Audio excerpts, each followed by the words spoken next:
tape beyond which you shall not go.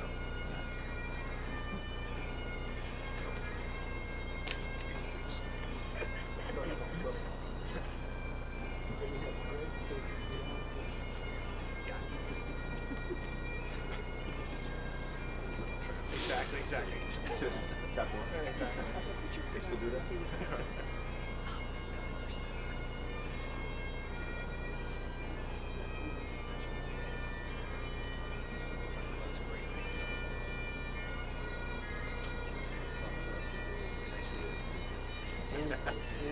That's funny if you want to come back.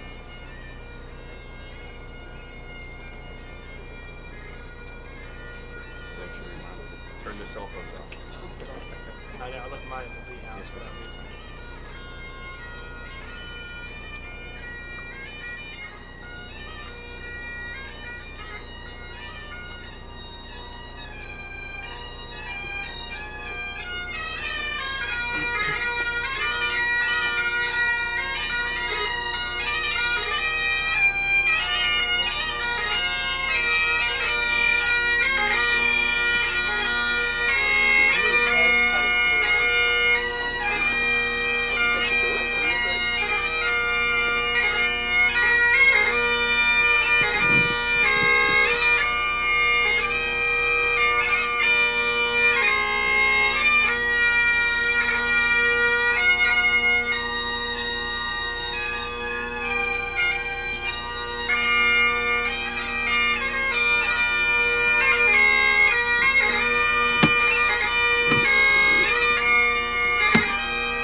Welcome, everyone, and please be seated.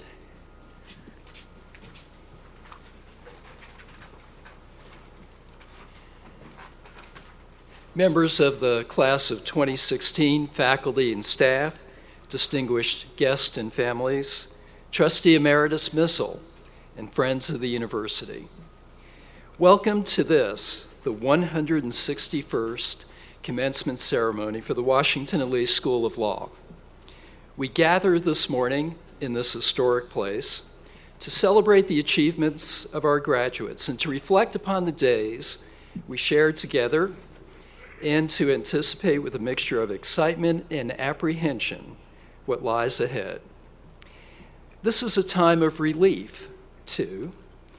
Relief that papers, grades, and exams are now in the past, or mostly so. There are those bar exams that wait.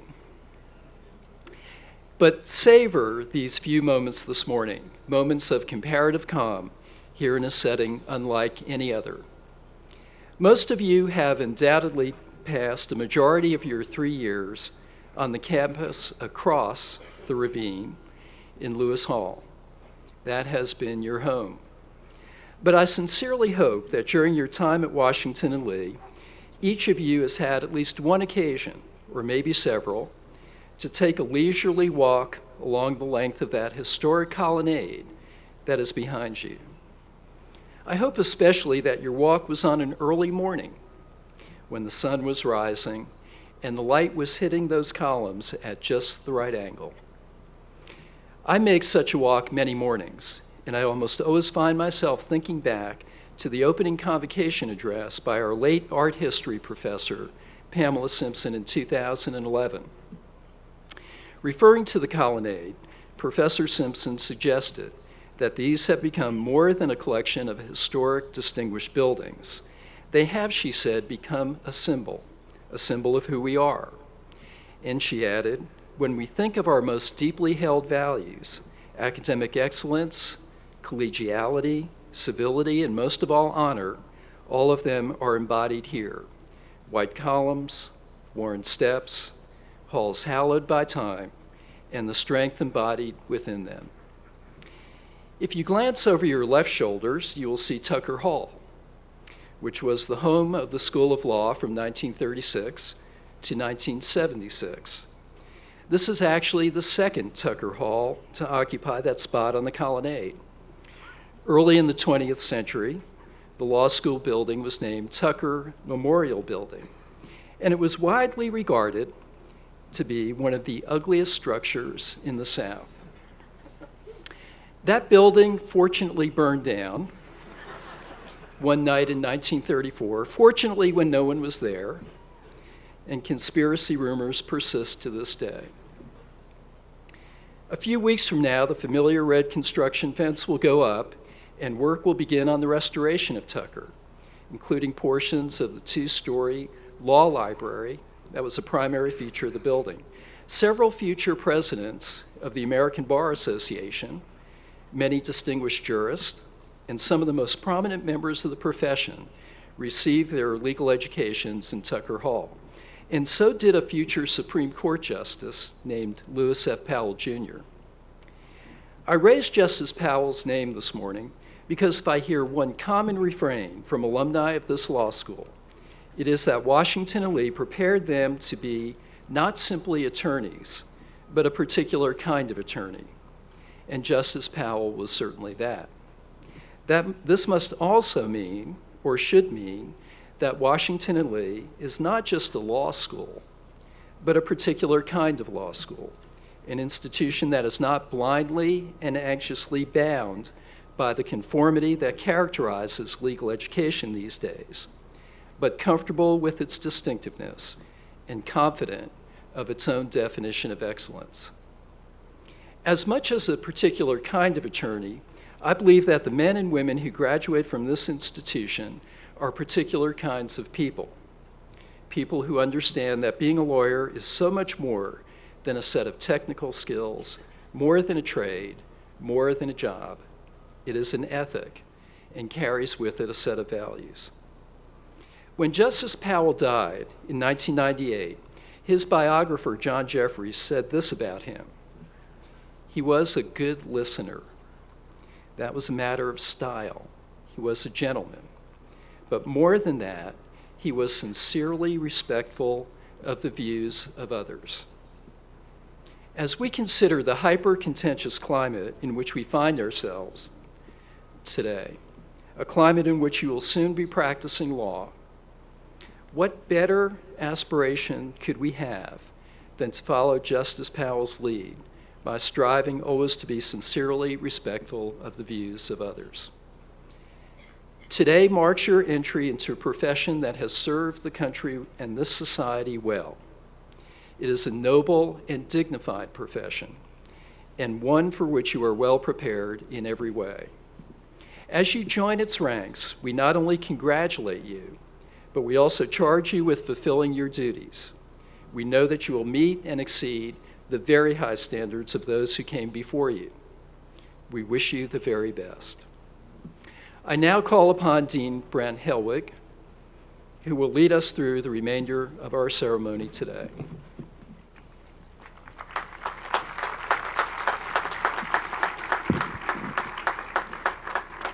Thank you very much, President Ruscio.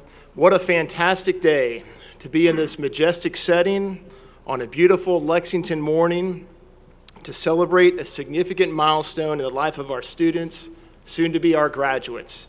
It is a joy and privilege to be here and to be a part of it. One of my favorite aspects of commencement is the palpable sense of pride that permeates the ceremony. Justifiable pride that you have in your own accomplishments, pride that you have in the accomplishments of your classmates, and pride that your friends and family, many of whom we are fortunate to have with us here today, have in you. The members of the law school faculty, administration, and staff feel the same way. We are proud of you, and we are fortunate to share in this joyous occasion.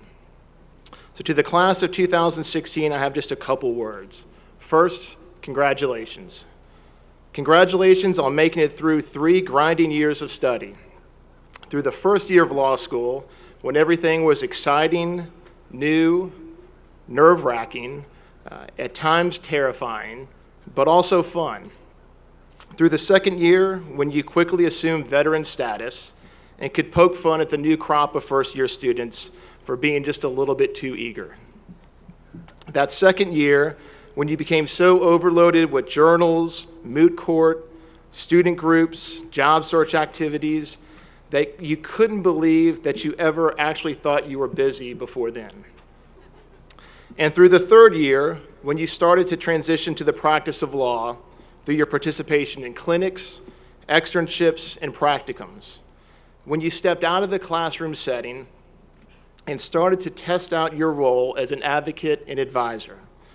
Throughout your time here, you had opportunities to push your individual limits, to discover skills that you may not have known you had, and to develop your identity as a legal professional. It is no small feat to navigate the demands and pressures of law school, but you have. So nice work, well done, and congratulations on getting to this point. The second message I have for you,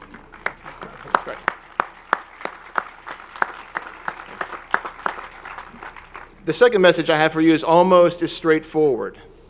Thank you. Thank you for being a critical part of the Washington Lee Law School community.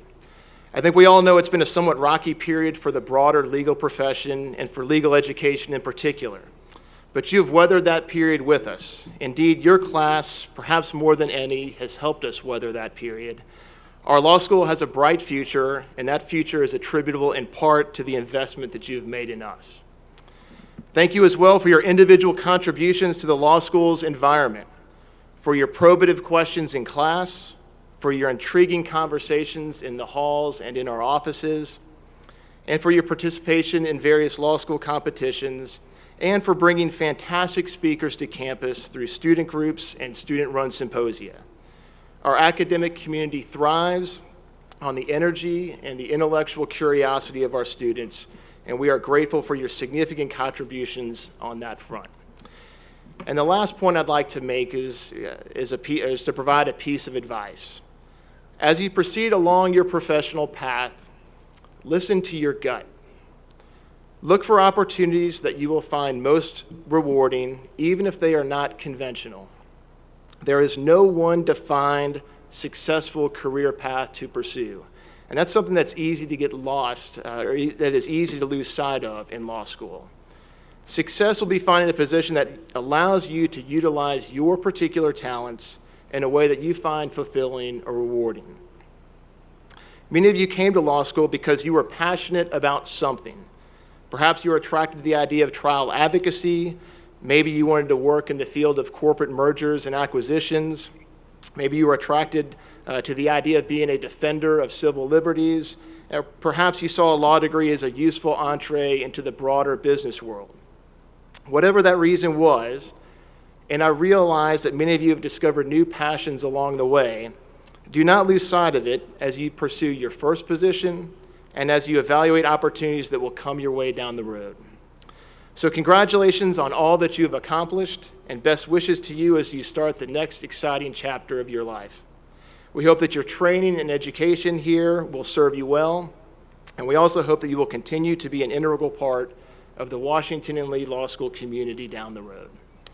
I'd like to close my remarks with a passage from the commencement address delivered by a titan in the law school's history, Dean Roy Steinheimer. This is from an address that was delivered over 30 years ago, but I believe his words remain poignant today.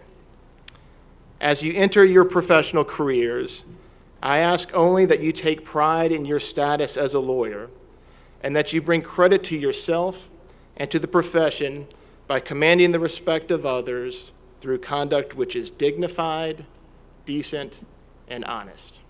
Thank you very much.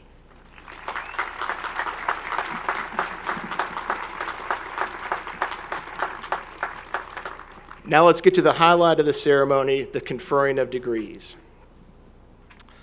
I now ask the members of the law class of 2016 to rise.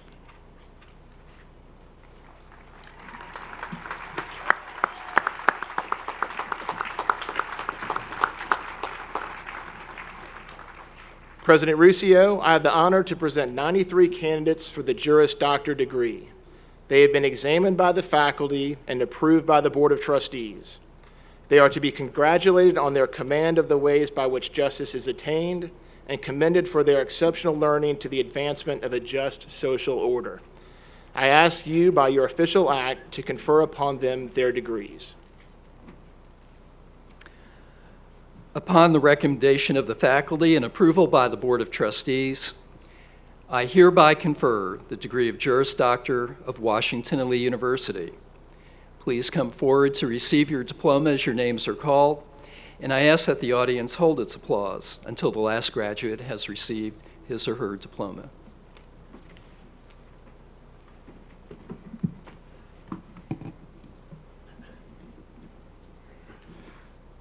Christopher Quinn Adams.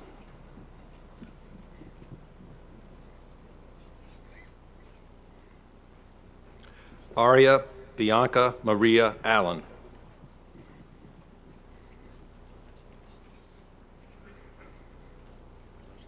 Brian Walker Allen.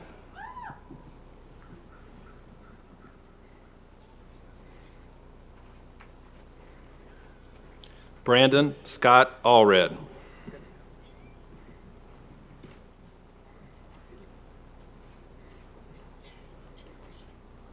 Yassine G. Umba.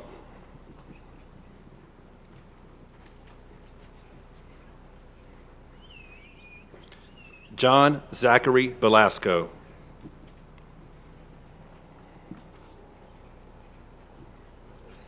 Ashley Nicole Behrens.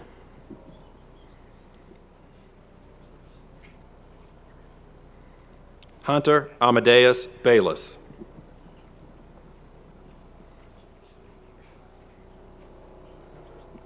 Bethany Marie Bellau.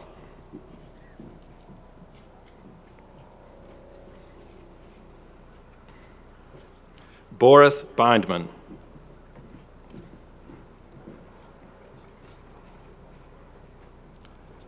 Scott Wallace Burton.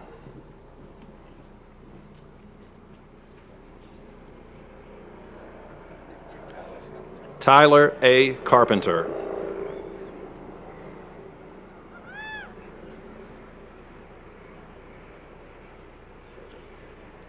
Eric Christopher Charette.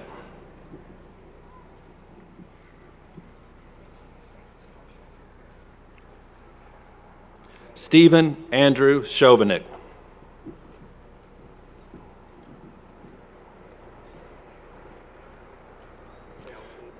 Richard Graham Claggett II.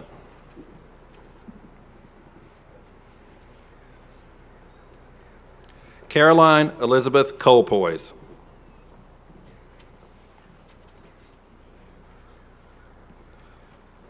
Jennifer Lee Commander.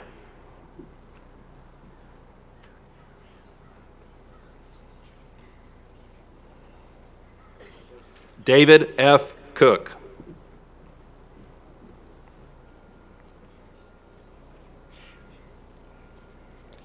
Michael Gerard Cook.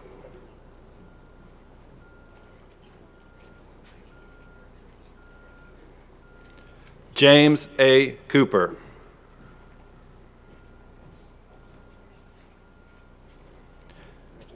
Allison Michelle Cox.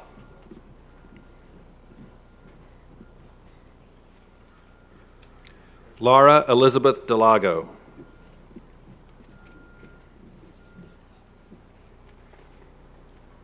Michael Vincent Darmonti.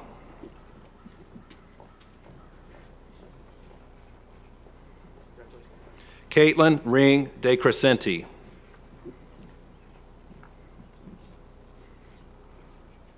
In absentia, Hector Leonardo de Jesus Alvarez. Catherine Eileen Donnelly.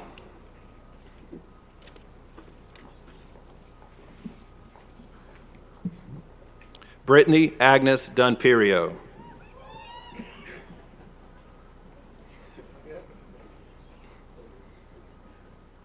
Alice Meredith Eckel.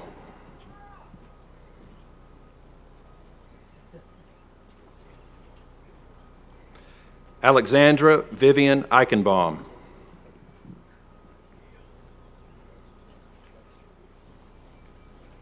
Robert Ilya Etten.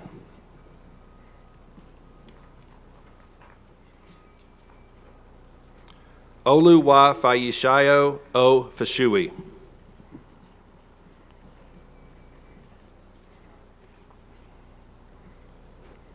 Spencer Logan Feldman.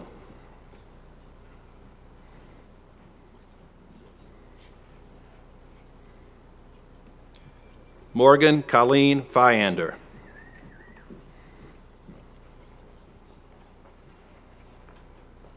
Amanda Lee Fisher.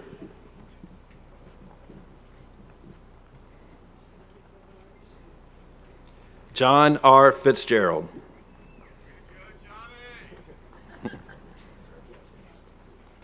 Joshua Brooks Flanders.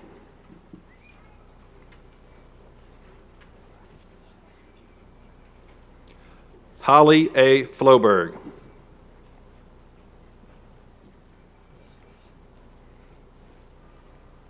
William H. Flory.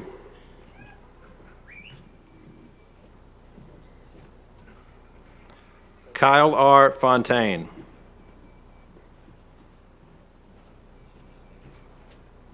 Mark E. Photo.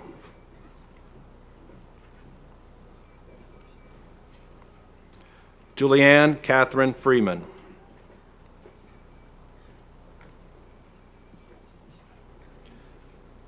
Kelton Patrick Fry.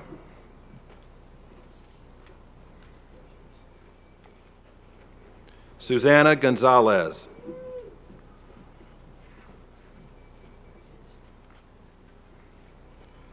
Raisa Lamegu Grant.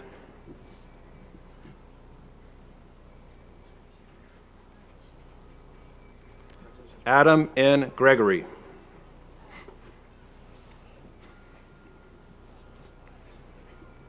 Krista Marie Hab.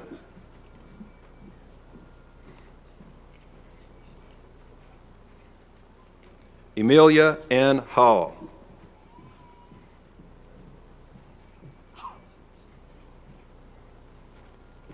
Julian F. Harf.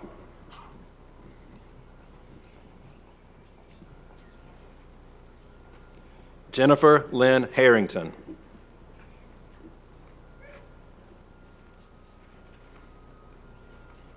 Margaret Elizabeth Hayes.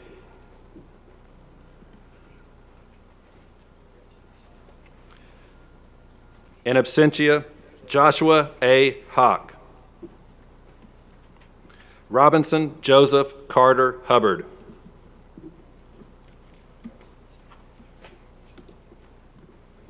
Karen Hope Jacobson.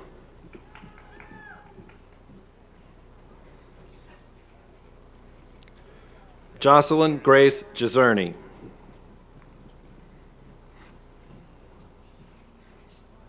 Paul C. Judge.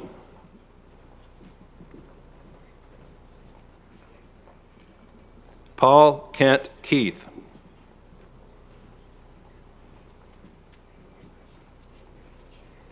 Angela C. Cairns.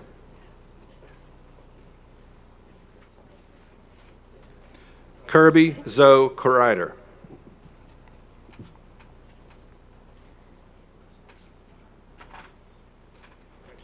Benjamin Alexander Cussman.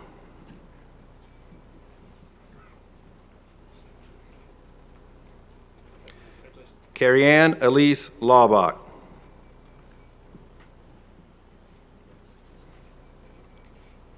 Claire Linda Leonard.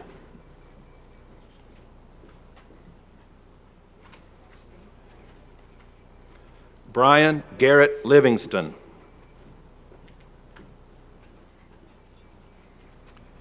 In absentia, Brian Stephen Liao.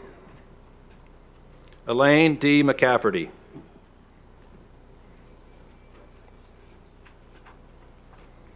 Michael James McMillan.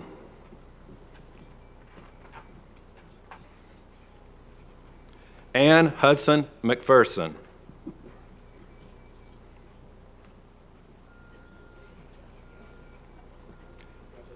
Andrew J. Middlebrooks.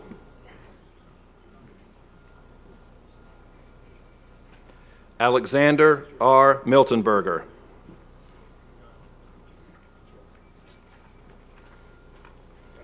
Mark Daniel Morse.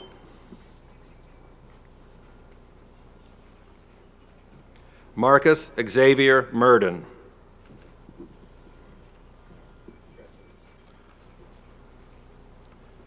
Samantha L. Nicholson.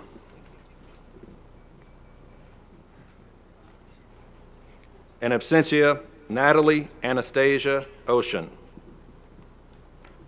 Jane Hyungjong Park.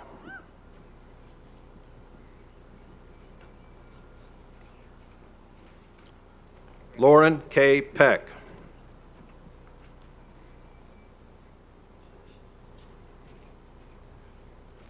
Charlotte Weatherford Rhodes.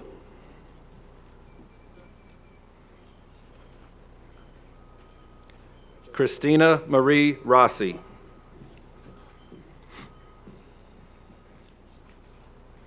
Kathleen Scott Ryland.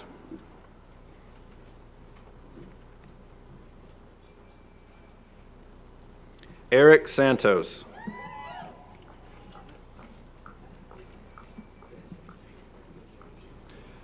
Max Benjamin Sender.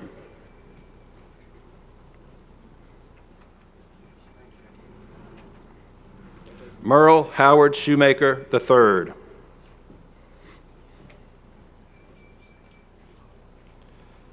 Aaron D. Segrist.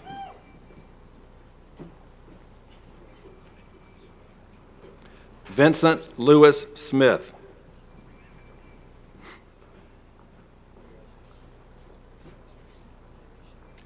Jefferson D. Smythe.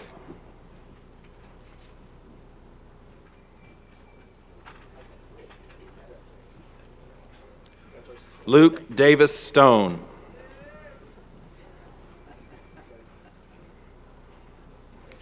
Christina Lynn Takaranti.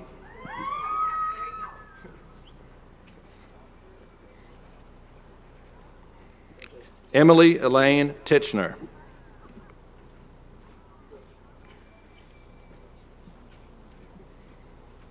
Kristen Ashley Tisdale.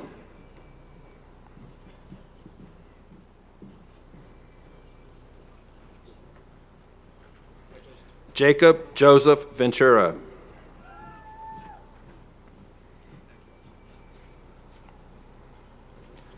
Zachary James Clifton Watkins. Brooke Alexandra Whedon.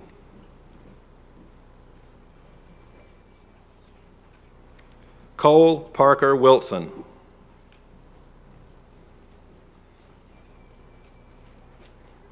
Cornelia I. Woodley.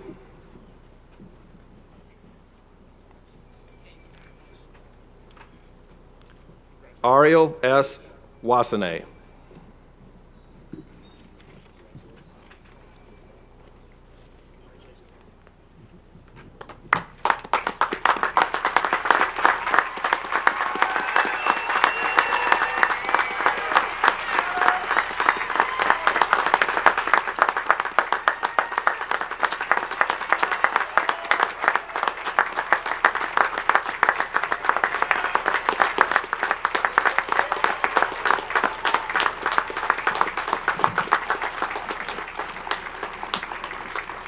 So congratulations again to the class of 2016.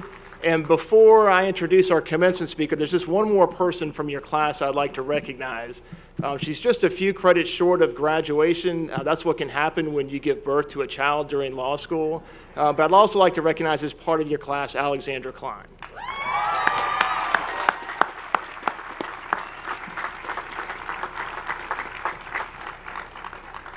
All right, thank you very much. You may be seated. It is now my pleasure to introduce our commencement speaker, Reggie Agarwal, a 1994 graduate of the law school, is CEO and founder of Cvent, a publicly traded software company on the New York Stock Exchange. Mr. Agarwal founded Cvent in 1999, leading it from a two-person startup to a 2,000-person company. Cvent is a leading event management software company with over 16,000 customers in 60 different countries. Mr. Agarwal was recently named CEO of the Year and the most admired CEO of Washington, D.C. by the Washington Business Journal. Ernst & Young named him Entrepreneur of the Year for the Washington, D.C. area. He was also named a Rising Star by Forbes magazine, and Washingtonian magazine named him a D.C. area tech titan for the last 3 straight years. In addition to his W&L law degree, Mr. Agarwal holds a BS degree in finance from UVA and an LLM degree from Georgetown Law School. He also received an honorary doctorate degree from Southeastern University for his contributions to the community. When Reggie was at Washington and Lee, he was first-year law class president. During his second and third years, he was elected chairman of the Student Judiciary Committee. More recently, in 2014, he was named Outstanding Alumnus by our law school. But perhaps the most exciting news is that just 2 weeks ago, his company, Cvent, was acquired for nearly $1.7 billion by Vista Equity Partners. This represents the largest acquisition of a public software company in DC history. On that note, I'd like to read from a recent Washington Post article on Reggie and his company before I turn the floor over to Reggie. Cvent is a story of individual entrepreneurial success.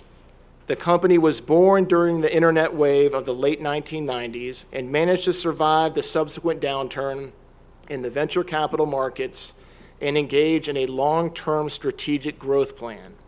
This is a lesson in the power of sticking to a plan and grinding it out as an entrepreneur.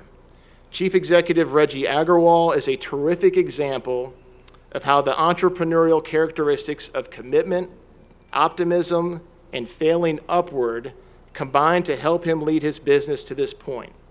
Agarwal was resourceful, irrepressible, and willing to be accountable.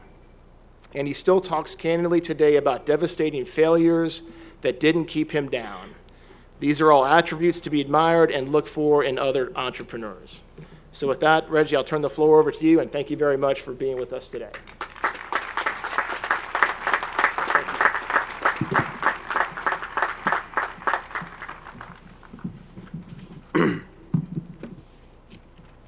Dean Hellwig, President Russo, distinguished faculty, honored graduates, and family members.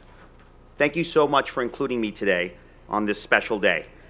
I could not be happier and more honored to be your commencement speaker. Class of 2016, you made it. You survived. Congratulations. Today, you're officially graduates of W&L Law School. Graduates, you know this day belongs to not just you, but also to your family, your parents, your spouses, your grandparents, your siblings, and your friends. I salute all of you. You loaned W&L your most cherished asset. You believed in them before they believed in themselves. Your support, love, and encouragement brought us to this special moment. So graduates, let's give your family a standing ovation for all their support over the years.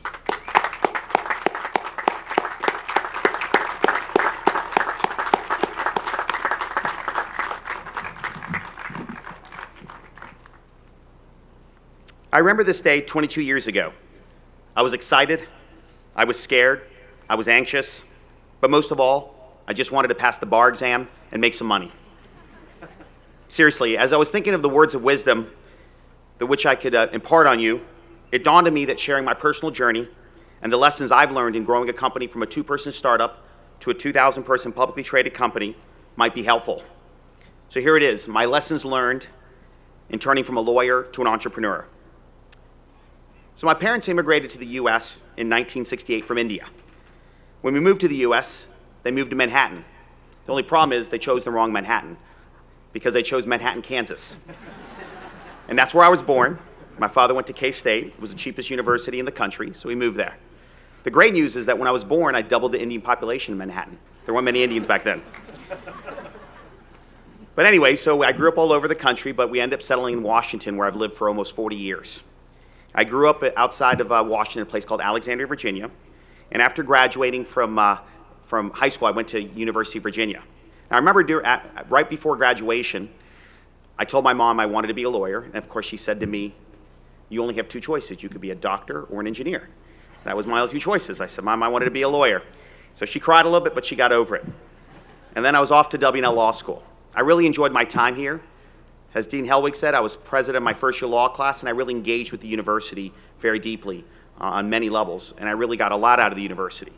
But when I was graduating, I realized that I didn't necessarily want to be a lawyer at a traditional law firm.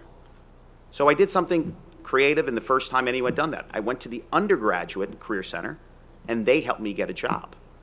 And so I worked at PricewaterhouseCoopers, was my first job, and I got it out of the undergrad. And it was great. I enjoyed doing that, and then I ended up working at a law firm called Shaw Pittman, and worked there for 3 years. So for 5 years I practiced, and I enjoyed being a lawyer. It was great to do it, and it was very stimulating. But the fact is, it wasn't my passion. And so what I decided to do is, how was I going to take out my new passion of entrepreneurism? So I started an organization, and the organization was called the Indian CEO Technology Council. And what I did is I got any CEO in a technology company of Indian descent who had 10 million in revenue and 75 employees, and I brought them together. Now, of course, I didn't qualify. I was just 2 or 3 years out of law school at that point, but I put up a velvet rope, and I just got on the other side. And that's the way you sometimes do things. And so the organization quickly grew to about 150 CEOs who were of Indian descent in the Washington area, and things were going great. But like a great marketer, I realized I had almost 100% market penetration, and pretty much every CEO who was Indian in the Washington area belonged to this association, a nonprofit that I started. So I said, you know what? We're going to have to open up the market. So we said, we'll let anyone in. Didn't matter if you're Indian or not. As long as you had 10 million in revenue and 75 employees, we let you in, and we quickly became almost 3,000 members of the organization, the largest CEO group in the East Coast. And during that time, we went from organizing 4 events for about 30, 40 people a year. I was organizing about 50 events for about 600 people at some of our largest events. It was an amazing time for me. Some of our speakers were President Mubarak, the former president of Egypt, the worldwide chairman of McKinsey, the president of Pepsi, just some really amazing speakers, and taught me a lot to understand entrepreneurism and being an executive. But while organizing all these events, I was working full-time as a lawyer. I was working 60 hours a week as a corporate lawyer. I was getting my post-law degree, my LLM at Georgetown, and I was organizing the Indian CEO Tech Council events, which took up about 20 or 30 hours. So I was literally working 100 hours a week for about 3 years. But I was passionate about what I was doing and excited about it, so it didn't matter to me. But then all of a sudden I realized that there was something here. It was so painful to organize all these events, and I was using Excel, Outlook, and yellow sticky notes to organize them. And then I realized, hey, I found a pain point. I need to create the aspirin. And that aspirin was Cvent. It was our event management software that would automate the whole process. So I quickly had a dilemma. I was already working 100 hours a week, and I couldn't do a fourth activity to add on to getting my post-law degree, working full-time as a lawyer, and running the organization, the nonprofit that I'd started.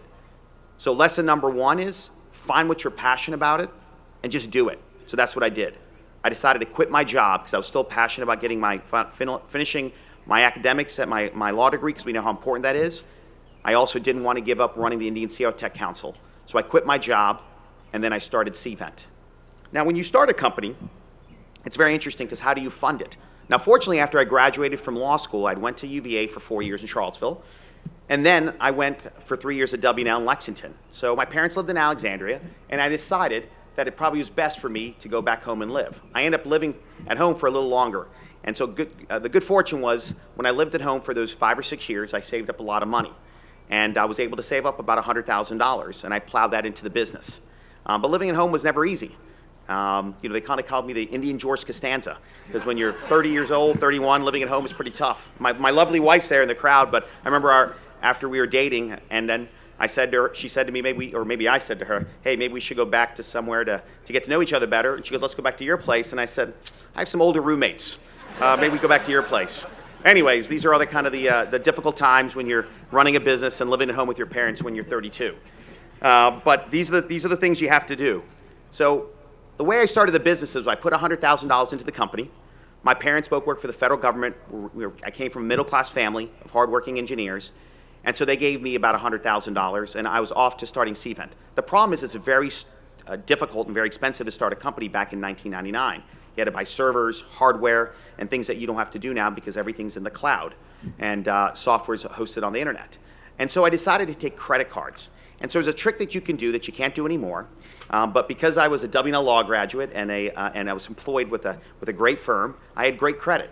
And I had about 15 applications, and a lot of them from Capital One Bank and Bank of America, and I had all these credit card applications. So in 30 minutes, I applied to all 15 of the credit cards. I got approved for $470,000 of credit, and before they could figure it out, I spent it in one day. And so for me, of course, I said that I was going to be building a billion-dollar company, and so what's $470,000? And I didn't think of the ramifications of taking that much debt just a few years out of law school. But I was off to the races. And I'll tell you, things were going great. I had a couple co-founders that were like-minded, and we were off to the races. And there was about 4 or 5 of us in the first 6 months. Again, I self-funded the company, and things were going great. But then we were in the middle of the dot-com boom. And during the dot-com boom, all kinds of venture capital was flowing. And $1 billion of venture capital went into our space. And our space was called online event registration and event management. And all of a sudden, from Silicon Valley, all this money came in, and people were raising $15, $20, $30 million. And about 30 companies raised $10 to $20 million. The biggest one raised $50 million. And I realized our little 5-person company cannot compete against these Silicon giants and all the venture capital that was flowing. So I quickly went back to my network. And what you learn is building those personal relationships. I went back to the Indian CEO, and I passed around the proverbial hat, and in the hat was $17 million.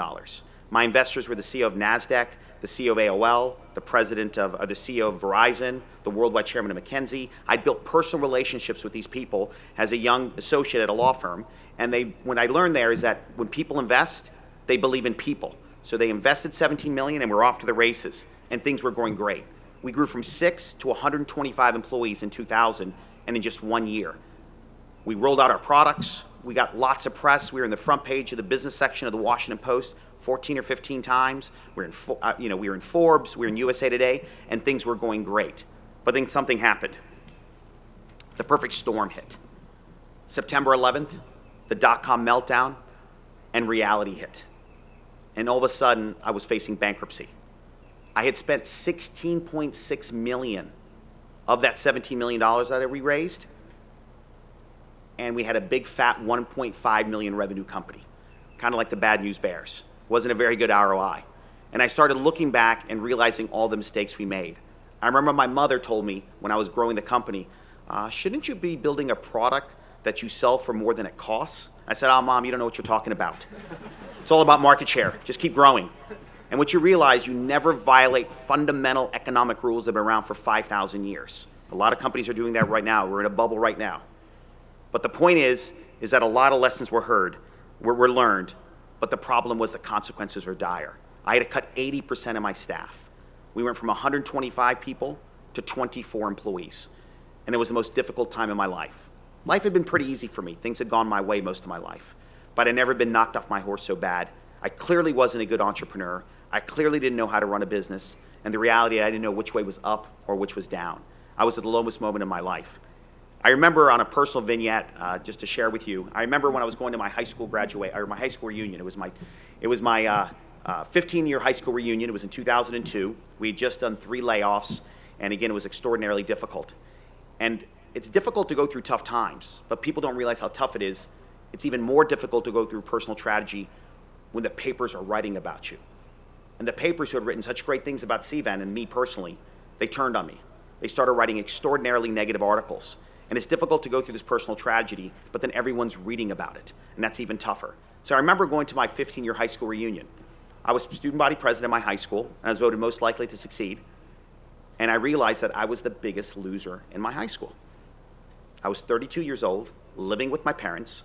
I had taken money from every person I knew, relationship, friend, family, because I had 120 investors, and they were all trying to chase me to wring my neck because I lost $17 million and about to go bankrupt. And the papers had again started saying really negative things about me personally, and that I had no business being an entrepreneur. So when you go through that, it's very difficult. But fortunately, I went to my high school reunion, and people, what you realize, didn't really care what you were doing in business, but they really cared about you. And so that was good, but it still didn't get me out of the problems that we were having. And that was I was running a failed company.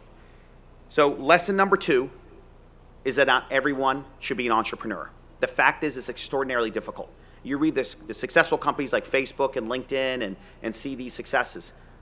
But the way America's been built is by small entrepreneurs. And the fact is you don't read about 99% of them. 95% of companies fail. You don't read about those. The reason you don't read about them because they never got on your radar screen.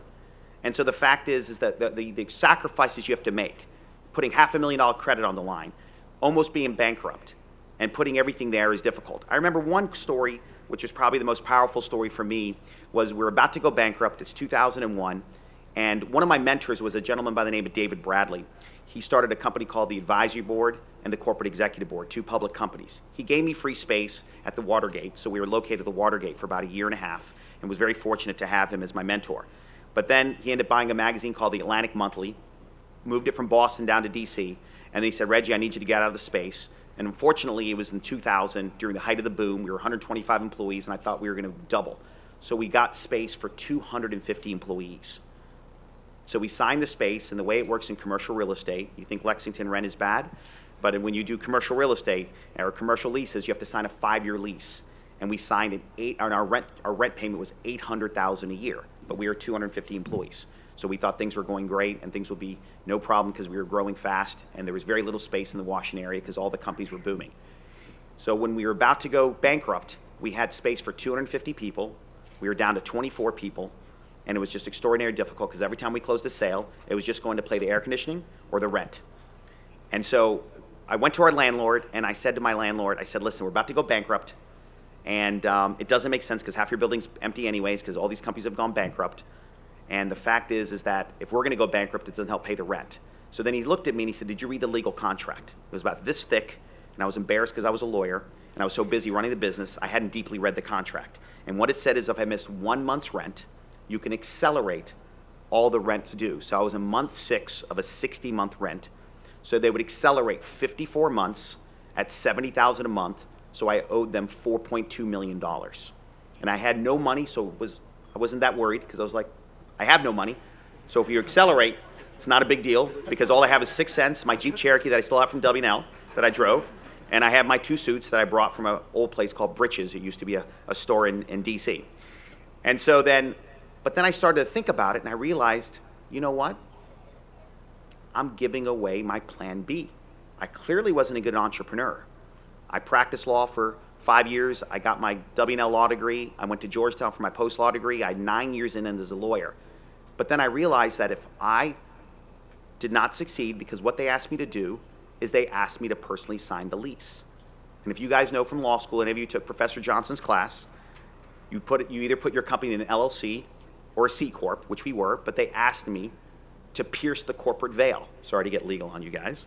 But what that meant is they asked me to personally sign. So if the company normally goes bankrupt, they can't do anything to you personally. They can't take your house. They can't take anything from you. But what they did is they said, if you believe so much, Reggie, you personally sign on the $4.2 million. Now, of course, they took the rent down in about half, so it was about $2.1 million. They said, you personally sign. And if I signed and we went bankrupt, I can no longer probably go to a top law firm because with bankruptcy on your background, it's not easy to get a job, and I clearly, again, wasn't a good business person. So that's lesson number 3. And lesson number 3 is that you're going to keep beaten down. And there's an old Chinese proverb that says, stand up 7 times, get knocked down 7 times, stand up 8 times. And that's what I decided to do. So I went to my team and I said, are you guys behind me? My 24 people. And I went to my executive team, said, I'm about to sign this lease at a couple $1 million under my name, but you have to believe, and I want to make sure you're with me. My team said, let's give us a night to think about it. They came back the next night and said, we're with you, Reggie. So then I signed the lease, and I personally guaranteed that $2 million lease, and then off Cvent was. Over the next several years, for the next 3 years, it was a difficult time from 2001 to 2004.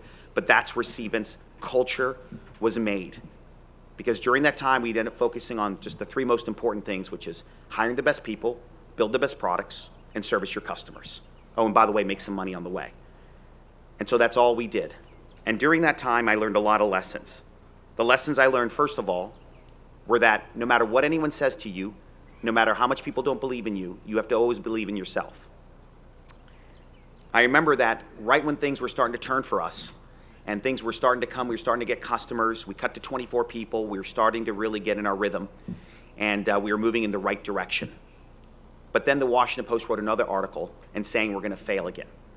And then what the most difficult part, though, is that right when we were closing new customers, our competitors, the hundreds of them out there, would forward the Washington Post article to our potential customers and say this company's about to go bankrupt. Right when we're about to close that sale, the customer would say, I don't think we're going to buy you, your software, because the Washington Post says you're going to go bankrupt and I don't know if I want to invest.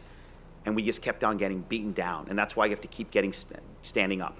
In your careers, you've already seen difficult times and obstacles, and you've got over them. That's how you've gotten to become a graduate of W&L Law. But it's just starting. You're going to have obstacles in your professional career. You're going to have difficult times, but you have to keep standing up, and you have to keep believing. Because lesson number 4 is simple. Lesson number 4 is be persistent and consistent. That will always put you in a better position. And I learned this from the Indian entrepreneurs that I worked with. When I was a young associate at a law firm and I met all these Indian entrepreneurs, I looked at them, and I'm going to be candid with you. I said, these people aren't very inspiring. Some of them didn't speak English well. They moved to this country with nothing. They weren't networked, they had no capital, they weren't very vivacious, and they certainly weren't inspiring. And frankly, I was their lawyer for many of them, so they knew they weren't necessarily that bright. The reality, though, is they took risk, and they were persistent and consistent, and they hung in there. And that's what differentiated them, and that's how they built large companies. And I learned that lesson, and it gave me the confidence to start Cvent.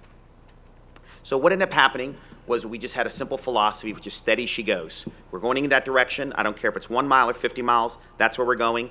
And I rallied my team around that, and that's what we started to do. Lesson number 5 is the DNA of your company is your people. The DNA of your company is your people. At the end of the day, there are 1,000 competitors across the globe against Cvent. And how did we become number 1? It's simple. We had the best team and the best people. People are everything. Only 1 in 10,000 companies becomes a $1 billion plus company. How does that happen? It's simple. It's people. Building those relationships and hiring motivated, passionate people. So what I learned is that's the most important thing. Jack Welch, the former CEO of GE, said that a CEO can focus on one of 3 things: strategy, customers, or people. I've chosen people. I spend 60% of my time on people. I recruit for our people. For the first 13 years, I went to almost every university personally to recruit, whether it's W&L, which we hired about 12 graduates over the years, whether it's UVA, Penn State, JMU, whatever school, Duke, I would go down there personally for 12 years. Our first 800 employees, I interviewed probably 700 of them personally because I knew that it's all about just having good people and everything else will work out. Now, candidly, law school doesn't necessarily teach you good teamwork, but I can tell you W&L is different. W&L teaches you that by being in a community, and you'll learn as you grow in your careers, whatever you do, that teamwork is essential to being successful. Lesson number 6, and my last lesson is, don't forget where you come from. I remember what I tell my people. We have something called Cvent University, and yesterday we had 70 new employees start, and I said to them, we'll never forget where we came from. We'll always be a hungry startup.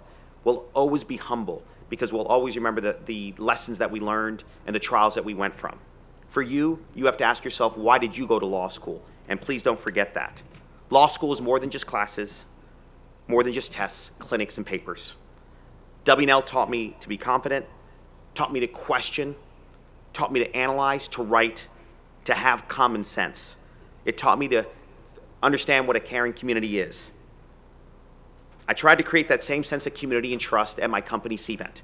I hope when you leave W&L and go to law firms, clerkships, nonprofits, maybe become an assistant DA or join a business, you create that same sense of community. To do this, you don't have to be a president. You don't have to be a CEO. You don't have to be a partner at a big law firm. You just have to be you, and you have to be an entrepreneur. And what's an entrepreneur? It's simple. You don't have to be an entrepreneur that puts $500,000 on the line, live with your parents for 32, not take a salary between the ages of 29 and 32 because you put everything into the company, and suffer and be poor. You can be an entrepreneur, and that means you can be an entrepreneur within an organization. That means that you take responsibility, you take risk, and you can make impact, and you believe that organization is yours, even though you are not the founder of that organization.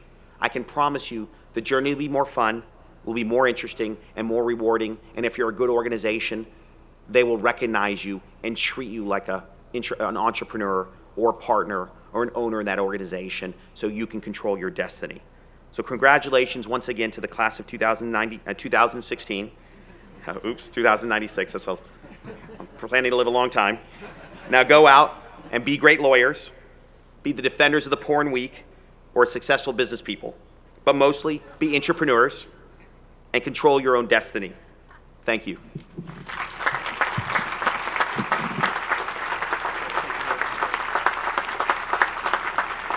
All right, thank you very much, Reggie. At this time, I'd like to invite Morgan Feander, president of the third-year class, and Amanda Fisher, vice president of the third-year class. I'd like to invite them to the podium to present Reggie with a walking stick.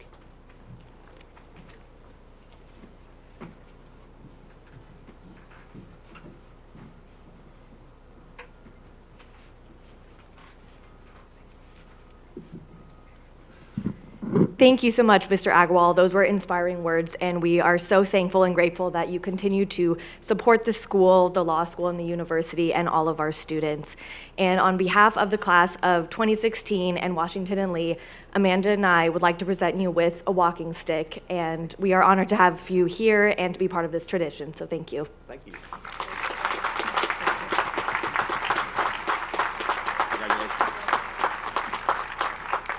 And at this point, I'll turn the program back over to President Ruscio for some concluding remarks.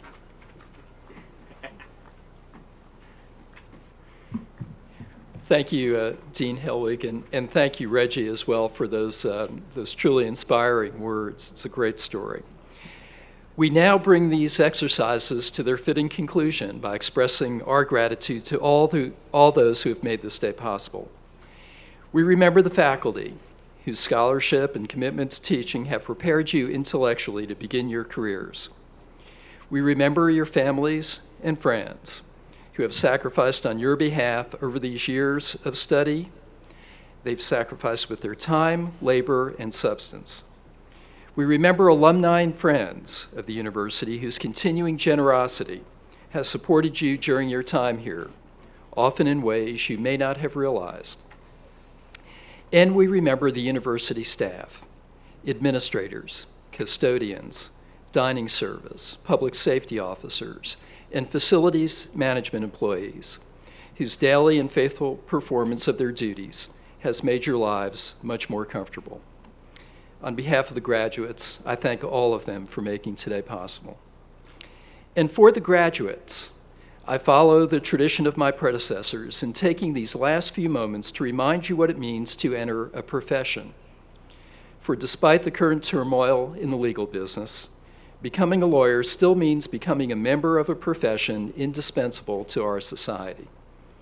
As you embrace your profession, recall the examples of those who have preceded you, people such as Justices Lewis Powell and John Minor Wisdom, Bar Association presidents such as Robert Gray, jurists and public servants such as Pam White. Do not shy away from the personal sacrifice that the profession may sometimes require. Do not look the other way when a decision demands an act contrary to your immediate self-interest. And never forget that the privilege and authority granted to you as an attorney means that failing to live up to the profession's highest ideals will directly disadvantage the individuals and the communities you serve. This is a very powerful life you have chosen. It offers you the opportunity to do so much good, but it means there are real consequences when you do not. I wish you the very best, Godspeed, and good wishes. The commencement ceremony is now closed. We are adjourned. Congratulations.